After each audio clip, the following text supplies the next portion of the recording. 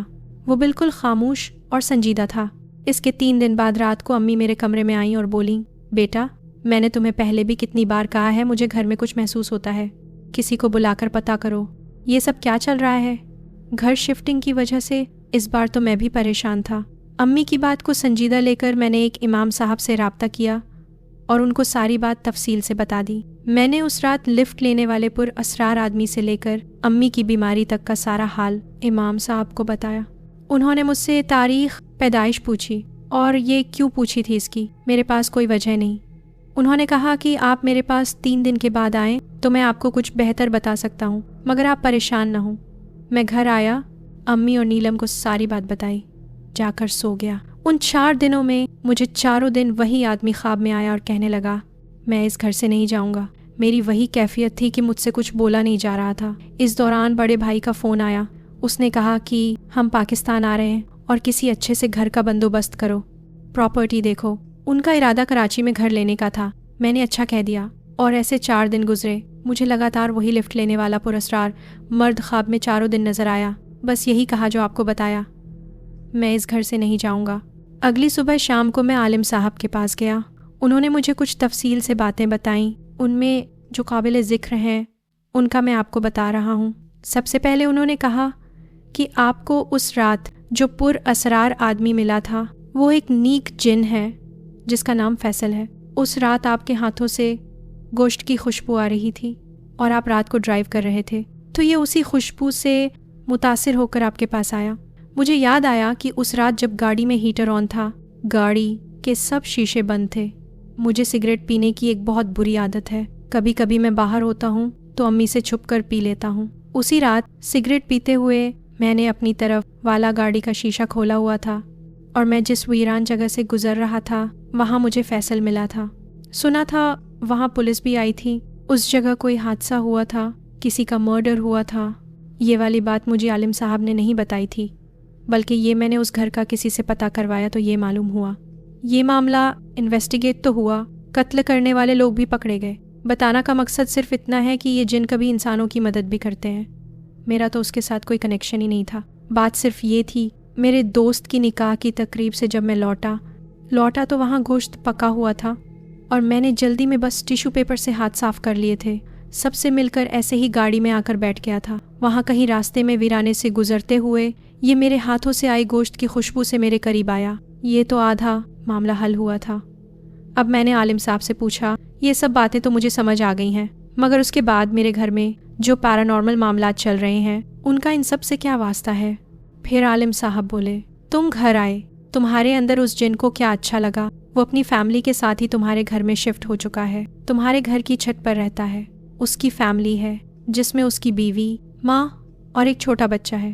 تمہارا گھر پسند آ گیا ہے اور بدلے میں وہی تو تمہیں مالی فائدے دے رہا ہے، مگر جب تم نئے گھر میں جانے کی بات کرتے ہو تو یہ بات اس کو ناپسند ہے۔ وہ نہ تو خود اس گھر سے جائیں گے اور نہیں چاہتے ہیں کہ آپ لوگ یہاں سے جائیں اور نہ کوئی اور فیملی آئے، اس لیے جب بھی آپ شفٹ ہونے کی بات کرتے ہو تو یا تو آپ کو کوئی فائنینشیل لاس ہو جاتا ہے یا پھر آپ کے گھر میں کوئی بیمار ہو جاتا ہے۔ میں نے کہا، اب کیا ساری زندگی میں اسی گھر میں رہوں گا؟ وہ بولے، آپ لوگوں کو جانا ہے تو جا سکتے ہیں، مگر اس کے ساتھ آپ کو پہلے کچھ بات چیت کرنی ہوگی۔ انہوں نے مزید رکنے کا کہا۔ اس کو میں بلاتا ہوں۔ اب یہ سب باتیں مسجد کے ایک کمرے میں ہو رہی تھیں۔ وہ اور میں بیٹھے ہیں، بیچ میں پردہ تھا، عالم صاحب میرے سامنے تھے۔ اب انہوں نے بات شروع کی میرے ساتھ والی خالی جگہ سے، مگر بیچ میں ایک پردہ تھا، میں تو عالم صاحب کو ہی دیکھ رہا تھا۔ انہوں نے کچھ سوال کیے، ان کو کیا جواب مل رہے ہیں، پردے کے دوسری طرف کیا چل رہا ہے، میں نے کسی کو نہ دیکھا نہ کچھ محسوس کیا۔ عالم صاحب بولے، وہ آ گیا ہے، یہاں بیٹھا ہے، کہہ رہا ہے یہ لوگ چلے جائیں، مگر اس گھر میں کوئی اور دوسری فیملی نہیں آئے گی، نہ ہم اس گھر سے نکلیں گے نہ یہ گھر بکے گا۔ یہ اس کی شرطیں تھیں۔ میں بھی مان گیا کیونکہ مجھے پیسہ چاہیے۔ کون نہیں چاہتا کہ اس کے حالات بہتر ہو جائیں؟ ہاں، سب اللہ کے حکم سے ہوتا ہے، تو کوئی بھی انسان اپنے ہاتھ سے اپنا مالی فائدہ کبھی ختم نہیں کرے گا۔ اس لیے میں نے اس بات کو منتخب کیا کہ ہم سب نئے گھر شفٹ ہو جائیں۔ ابا کا یہ مکان ایسے ہی ساری زندگی رہے گا۔ میں نے وہاں بیٹھے اس کا شکریہ بھی ادا کیا۔ اس کے بعد وہ ملاقات ختم ہوئی۔ گھر آیا، میں بہت خوش تھا کہ میں امیر ہو گیا، مگر گھر والی بات امی اور نیلم کو بتا دوں تو بھائی کو کیسے کنونس کروں گا؟ وہ یہ نہ سوچے کہ ابا کے گھر پر میں اپنا قبضہ کرنا چاہتا ہوں۔ اس لیے گھر آ کر امی اور نیلم سے مشورہ کیا تو انہوں نے کہا کہ معاملہ اب ساری زندگی کا ہے، تو بہتر یہی ہے کہ بھائی کو بتا دیا جائے۔ بھائی کی نیکسٹ ویک فلائٹ تھی۔ ایسے ان کے آنے سے پہلے ہم نئے گھر میں شفٹ ہو گئے۔ نئے گھر میں بھائی آئے، سارے خاندان والے آئے۔ انہوں نے پاکستان 4 ہفتے رہنا تھا۔ ان کے 3 بچے ہیں۔ ہمارے درمیان یہ ڈیسائیڈ ہوا کہ ڈیفینس والا گھر ہم دونوں بھائیوں کے نام ہوگا اور ابا کے گھر کو کبھی کوئی نہیں ہاتھ لگائے گا۔ بڑے بھائی کو تو ان سب باتوں پر یقین ہی نہیں آ رہا تھا۔ پھر امی نے ساری حقیقت بتائی۔ اب جب میں سوچتا ہوں تو ساری اس رات کی کیفیت سمجھ آتی ہے کیوں گاڑی میری بھاری تھی۔ ہیٹر نے کام کرنا چھوڑ دیا تھا۔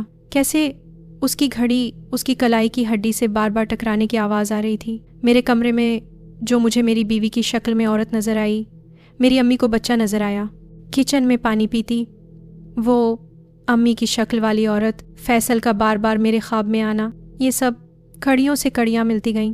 امام صاحب نے ایک بات اور کہی، جیسے آپ نماز کے پابند ہیں ویسے ہی وہ بھی آپ کے جیسے لوگ ہیں۔ یہاں آپ لوگ عبادت کرتے ہیں، اسی وقت وہ بھی عبادت کر رہے ہوتے ہیں۔ اس گھر میں جب تک ہم رہے، اس رات کے بعد مجھے اکثر قرآن پاک کی تلاوت کرنے کی آواز اپنی چھت سے آیا کرتی تھی۔ ایک بات میں کلیئر کر دوں، جب میں نے اس گھر کا پتہ کروایا تو یہ بھی معلوم ہوا کہ وہ گھر بیچارے قتل ہونے والی آدمی کا تھا۔ اس کے علاوہ مجھے جو کچھ معلوم ہوا وہ عالم صاحب نے بتایا اور اس قتل کی انہوں نے تصدیق بھی کی، جبکہ میں نے ان کو کچھ نہیں بتایا تھا۔ اب اس جن سے اس مرنے والے آدمی کا کیا کنیکشن تھا، یہ بات مجھ کو عالم صاحب نے بتائی کہ مجھ سے پہلے یہ اس مرنے والے آدمی کے ساتھ رہتا تھا جو اب میرے ساتھ آ چکا ہے۔ مجھ سے پہلے یہ اس کو مالی فائدے پہنچاتا رہا۔ اسی نے اس کی بیوی تک اس آدمی کے پیسوں کا بیگ پہنچایا جو دبئی سے واپس پاکستان آیا اور آتے ہی مارا گیا۔ اس کا قتل کیسے ہوا، یہ جن حادثے کے وقت کہاں تھا، کیا ہوا، مجھ کو اتنی ڈیٹیل کا نہیں پتہ چل سکا۔ عالم صاحب نے کہا کہ اس نے کسی نہ کسی کے ساتھ رہنا ہی ہے، یہ صرف نیک انسان چنتا ہے۔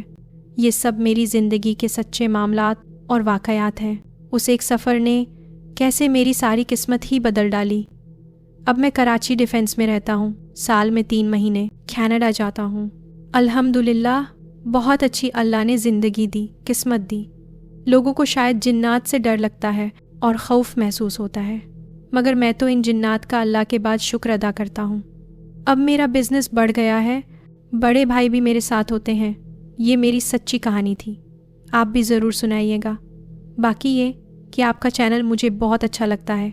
آپ کے سب لسنرز کے لیے دعا، اللہ سب کو سب خوشیاں نصیب کرے، آمین۔ اللہ حافظ۔